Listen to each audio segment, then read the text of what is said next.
So quick repair video today, and not so much repair as just to identify the problem and what you might be able to do about it.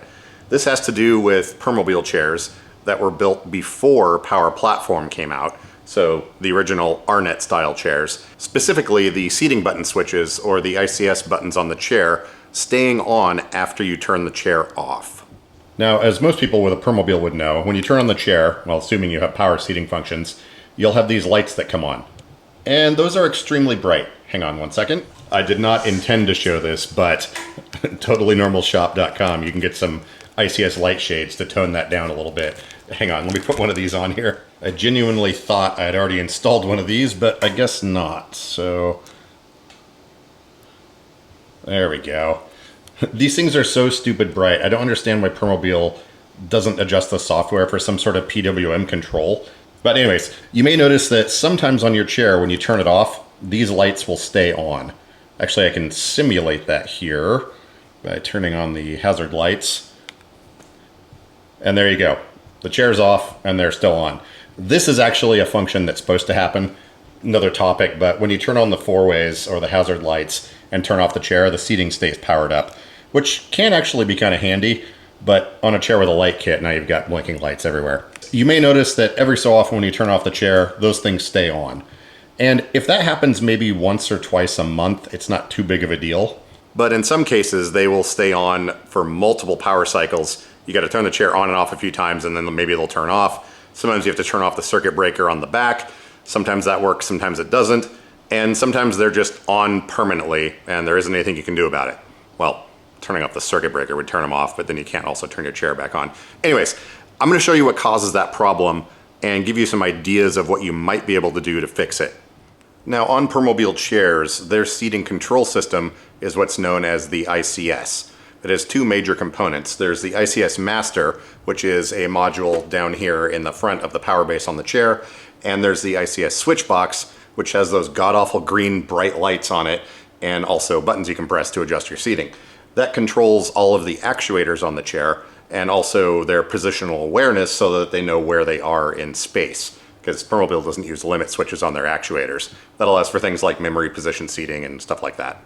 But there's a little firmware board inside of that ICS master module, which I think they technically call the URIB board, U-R-I-B. And the way these modules are designed, it's a little circuit board that's just kind of hanging off a connector. And on the newer chairs where the ICS Master is mounted vertically, well, even the old ones too, but the newer ones especially where the module is in a vertical orientation, as you run around, because there's vibration and a power chair and all that, that little board can work its way loose or sometimes become disconnected. And that's the problem that causes those lights to stay on when you turn off the chair. Sometimes this can be fixed by taking the ICS Master module out, taking the lid off of it, and reseating that board, making sure it's good and solid. Other times damage can happen and it's not recoverable unless technically that firmware board should be replaced, but they don't sell those separately. So in most cases when you go to your dealer or DME, they're going to sell you an entire new ICS Master module. In theory, sometimes it can be reflashed, but they have to ship the thing out there and ship it back, and then you're without a chair for a while. Anyways, I'm gonna show you how to pull this cover off real quick and take a look at that thing and at least show you what we're talking about. Now, again, this only applies to legacy Arnett Permobil chairs. On the newer ones with Power Platform, they don't have this issue anymore because the ICS Master module is now integrated into a single controller and it doesn't have that extra board that's plugged in that causes issues. Oh, I wondered where that plug went. So no tools required here. We're just going to pull the front cover off. Much easier than dealing with the back cover that likes to get stuck and have problems with clips and things like that. So we're just going to take these two thumb screws off here. And if you have an easy lock bracket or some other sort of vehicle locking mechanism plate on the front of this, it makes it a little bit more tricky. But basically you just take those two things out, you rock this forward a little bit, then put your hand under here and kind of pull up and forward, kind of rock it out like this. It may sound like braking, but that's just kind of how it is. There we go. See here, we've got a couple of little clips on the bottom, and those go into a bracket that's down here that you can't really see. Let me take a picture of that so you can see it. And then on this chair, being 2023, we're presented with the ICS Master module right here. Now, The chair should be powered off, and preferably you should turn off the circuit breaker as well. The main thing you have to be careful of is you could potentially fold this thing down, there are piles of wiring, and take this cover off and leave it plugged in. If you do that and pull that firmware board out, you can cause irreversible damage. So make sure there is no power in this module, preferably the entire chair when you're doing this. But yeah, this just kind of folds down. You can see we've got piles of wire here. You may have to kind of guide those out a little bit. But this module is just clipped into this mechanism here. And on the slightly older chairs, like my 2021, actually I can't remember if that one is that way or not. Maybe 2021 or before, this module is just going to be sitting here flat in a similar type of bracket, so you don't have to fold it down. But we're just going to grab a hold of this thing, gently pull it out of here. Now, depending on your chair, you may have to unplug some of these wires before you can pull this out. There will be 2 or sometimes 3 R-net cables here. These are these larger black ones that have the yellow 4-pin connectors. So we'll just pull those out. Oh, that one wasn't even clicked in. Interesting. Then we've got a couple of the actuator connectors here. These are the 3-pin, black, brown, and red. There's little latches on the side of these. You just compress them like that, and these will pull right out. This should not require any force. There we go. Then we have some additional wires here for the lighting, but we're going to leave that for now. But this lid just kind of snaps off. I wouldn't recommend sliding it because sometimes there will be wires in there that can get caught. But this being a slightly newer chair with a light kit, you can see we have the additional board in here and all those wires are connected. Interestingly, they used a little clear sticker to hold that connector on. But anyways, the firmware board we're talking about is this one right here. And you can see it just kind of wobbles around in here. I do not know why they designed it this way. If we pull this out, which is a little more tricky if you have this extra lighting board in here, you can see we just have bare pin headers. They didn't shroud these in a connector, and it plugs in right down here in this little green connector. This could have been very easily solved by simply using the other part of this connector that exists and putting it on this board. And what that does is it has a plastic housing that goes around these pins and positively holds it in place. And also, if you feel on the side of this, there's little indentations. So if they had used that connector, this would actually snap in. Regardless of all that though, they really should have put some support in here. And this is the thing that rattles loose, especially with this module sitting in here like this, rattling around as you run around in a chair, because it's a movable object and you don't always drive on grocery store floors or anything that smooth. This thing can wiggle its way loose. And that's what causes the issue. Now, I wouldn't take apart your chair and look at this if you're not having the issue. Some chairs don't have this problem. It just, different manufacturing tolerances and whatnot. Some of them may be fine. You can go the whole life of the chair and never have an issue. But it's best to not go poking around in here unless you need to. Now, I was thinking I could 3D print and sell some sort of little stabilizer that goes around this board. You can see we do have a chip here and another one here. I don't know how much heat these actually generate or if it's an issue, but I would say use your head on this and don't fill this full of expanding foam or something like that. But I feel like a little piece of something could be put down in there that is electrically inert or non-conductive and would help stabilize this thing, seeing as how it's just hanging off this connector. And this is kind of tricky to get put back in here. But it is possible to put this thing in with the pins shifted over one row or too far this way or too far that way. Another thing that a proper connector would have fixed. But I've actually run across these before where this module and the seating system doesn't work properly at all. And it's because this thing was plugged in the wrong spot, or the pins were hanging over and it wasn't. So much noise coming through the ceiling. Anyways, all that to say, make sure you're very careful to put this back in properly or it will cause damage. Oh, see? I went to put it in and our pins are a row off. So it's that easy. There we go. We'll carefully push this in. Obviously you want to push it right here where the connector is. If you push on the board over here, it's going to break something, but there it is installed and just kind of flops around.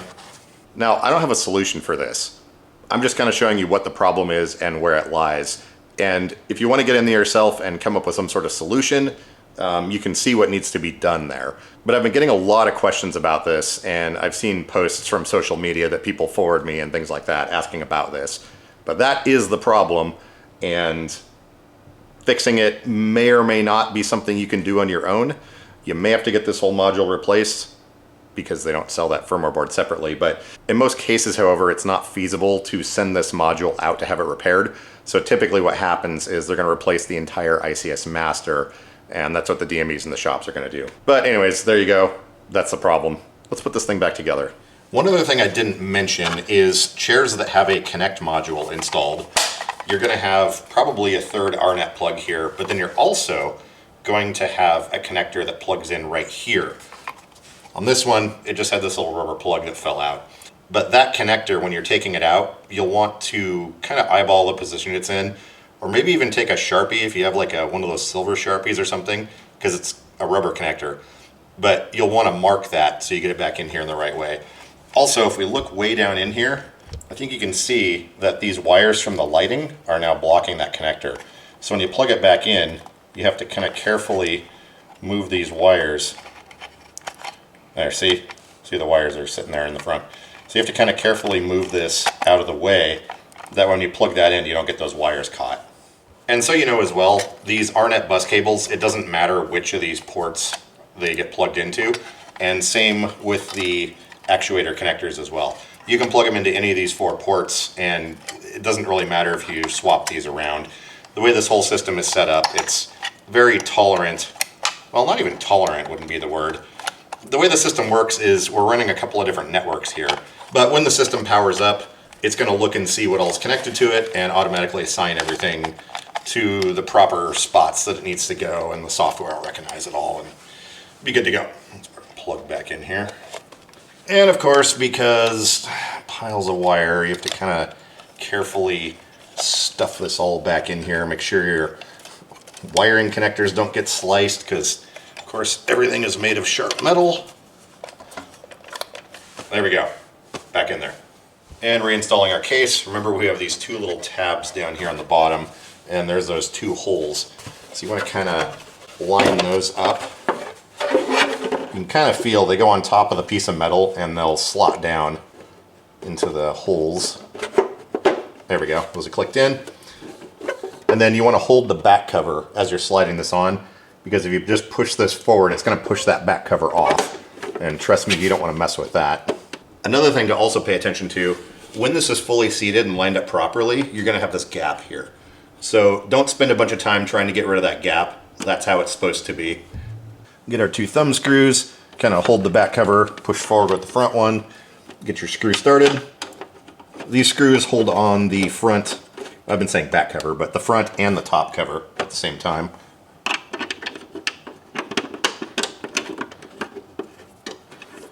Get a couple threads in there, check this and make sure, oh, see, it popped out. Had to push that back down and just hold it in place while you tighten these things up.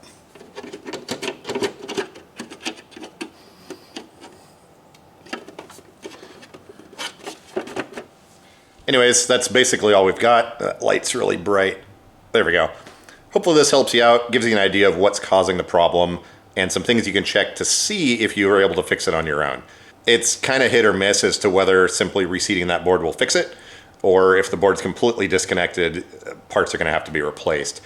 In a perfect world, we would have access to the programming tools and the software and the cabling needed to fix that sort of stuff, or even the shops themselves would have access to it. But this is kind of where we're at right now, and that module's expensive. So if you do have a backup chair, you could probably, potentially, get your DME to keep the chair in their shop and tell them to ship that thing back to Permobil, because that is something that I think they should replace under warranty. Well, actually, regardless of warranty. I've had them repair or reflash that module and fix that on chairs that were long out of warranty in years past. So if you have a backup chair and you can go without it for a few weeks, that's probably the best option, especially if you have a copay and you're going to be on the hook for these repairs. Now, don't quote me on that. I don't know if that's something you can actually get them to do, but I know it's possible because I've had it done. your mileage may vary.